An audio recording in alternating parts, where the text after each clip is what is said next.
You know, for over 400 years, one play has pretty much defined the very idea of tragedy.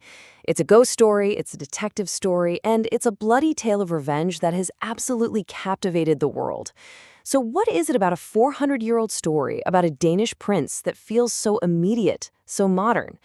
Today, we're going to dive into the masterpiece that is William Shakespeare's Hamlet. All right, so picture this. We're on the freezing, windswept battlements of Elsinore Castle in Denmark. And let me tell you, the guards are absolutely terrified. Because for 2 nights in a row, they've seen an apparition. A ghost that looks exactly like their recently deceased King Hamlet, wearing the exact same armor he wore in his most famous battles. And this is where one of the guards, Marcellus, drops that super famous line, and man, it just perfectly nails the feeling. There's this deep, festering sickness in the kingdom, a kind of political and moral rot that's hanging over everything like a thick fog. And the ghost? Well, he's just the first sign that something is seriously wrong. And you gotta understand, this rot, it isn't just political. No, this is deeply personal. Things really kick into gear when the young Prince Hamlet, who's still deep in mourning for his father, decides he's gonna confront this ghost himself. And the story that ghost tells him, well, it's gonna set him down a dark and all-consuming path. Okay, so here's the deal. Hamlet's dad, the old King Hamlet, a total legend, by the way, is dead. But it feels like before anyone's even had a chance to properly grieve, Hamlet's uncle, Claudius, has not only grabbed the throne, but has also married Hamlet's own mother, Queen Gertrude. The whole thing happened so fast, it's more than a little suspicious, right? So when Hamlet finally comes face to face with this ghost, it tells him a story that completely flips the script. See, the official story was, oh, he got bit by a snake in the garden. But the ghost lays out the chilling, horrible truth. He was murdered in his sleep. Poison was poured into his ear by the very man who now wears his crown and sleeps with his wife, his own brother, Claudius. So you can imagine this changes everything. All that grief Hamlet was feeling, it just morphs into this burning, fiery need for justice. He suddenly has this terrible secret mission, and it's about to become his one and only obsession. This is the ghost's direct order to him. This line right here is basically the engine that drives the entire play forward. Hamlet is now bound by duty, by love, to avenge his father. But think about it. How on earth is a prince supposed to prove that a sitting king is a murderer? Hamlet's answer is to stage a performance, a really dangerous one. He decides he's going to put on what he calls an antic disposition. Basically, he's going to pretend to be completely, utterly insane. The logic here is that if the court just writes him off as a lunatic, he can basically float around them like a ghost himself, watching the king, searching for proof without anyone ever guessing his real mission. And you know what? His act is really convincing. Pretty much everyone, even the woman he loves, Ophelia, they all buy it. They think he's lost his mind. But the king's top advisor, this guy Polonius, he notices something's a little off.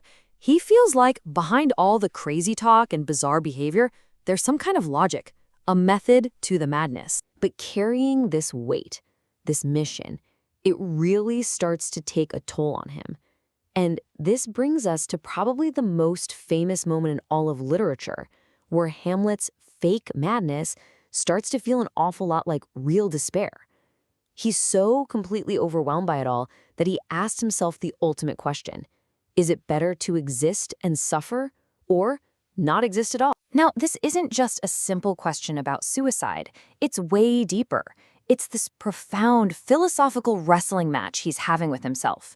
He's weighing the pain of living against the absolute terror of what might come after death. And in the end, it's that fear of the unknown, that undiscovered country, as he calls it, that just paralyzes him. And that right there, that's the heart of his famous inaction. Okay, so after all that heavy soul-searching, Hamlet finally decides to stop thinking and start doing. He comes up with this plan that is both brilliant and, honestly, super risky to get the proof he so desperately needs. And what's his weapon of choice? A theater troupe. Yeah, when a bunch of traveling actors just happen to show up at the castle, a light bulb goes off for Hamlet. He realizes, hey, I can't just point a finger at the king, but maybe art, maybe a play can lure the truth out into the open. He calls the whole scheme the mousetrap, and the genius of it is just how simple it is. He gets the actors to put on a play for the entire court. But here's the twist. Hamlet has written a new scene himself, a scene that reenacts the murder just like the ghost told him. The stage is basically his little experiment, and Claudius's reaction? That's the only data he needs. And oh boy, does it work. The second the actor on stage mimics the murder, pouring poison into the ear of the player king, Claudius just loses it. He leaps to his feet, starts screaming for light, and storms out of the hall. Bam. In that one moment, his guilt is on full display for Hamlet to see. The mousetrap just snaps shut. But this huge win for Hamlet is also what sends the whole story spiraling into tragedy. So right after the play, Hamlet goes to confront his mother, Gertrude. He hears a noise behind a tapestry, and thinking it's Claudius spying on them, he just whips out his sword and stabs right through it. But it's not the king. It's that nosy advisor, Polonius. And that mistake, that is the absolute point of no return. Killing Polonius, even by accident, is like knocking over the first domino. It sets off this horrific chain reaction of death and disaster that's going to take down the entire Danish court. And the fallout is just immediate and catastrophic. First, the murder sends Polonius's daughter, Ophelia, into this heartbreaking spiral of madness, and she ends up drowning. That, in turn, brings her brother Laertes storming back from France, breathing fire and wanting revenge for his father and his sister.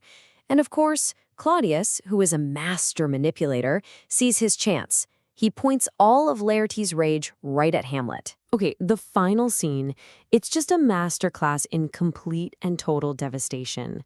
The plan is a rigged fencing match, but it goes wrong in almost every way imaginable. Queen Gertrude accidentally drinks a cup of poisoned wine that was meant for Hamlet. Laertes manages to wound Hamlet with a poisoned sword, but then in the scuffle, they swap swords. Now Hamlet has the poisoned blade, and he wounds Laertes back. As he's dying, Laertes confesses the whole plot, and with his last ounces of strength, Hamlet finally gets his revenge, forcing the poison down the king's throat before he collapses and dies himself. And then, silence. The stage is just littered with bodies. The entire royal family is gone. So after all that carnage, you have to ask, why?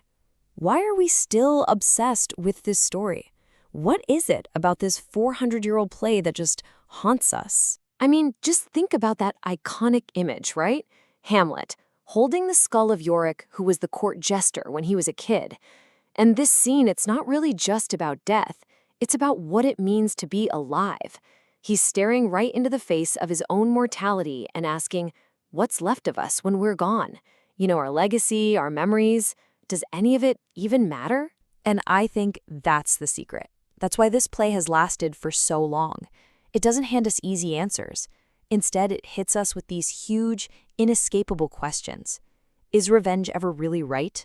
What's the difference between how things seem and how they really are? Where's the line between sanity and madness? See? These are our questions, not just some Danish princes from 400 years ago. So in the end, after all the ghosts and plots and death, we're just left with him, Hamlet. So who is he? A noble hero? A cold-blooded killer? A brilliant mind just trapped by his own thoughts? There's no easy answer. There's no one label that fits. And that mystery, that incredible, haunting complexity, that's why, even after 4 centuries, we're all still trying to figure out who Hamlet really is.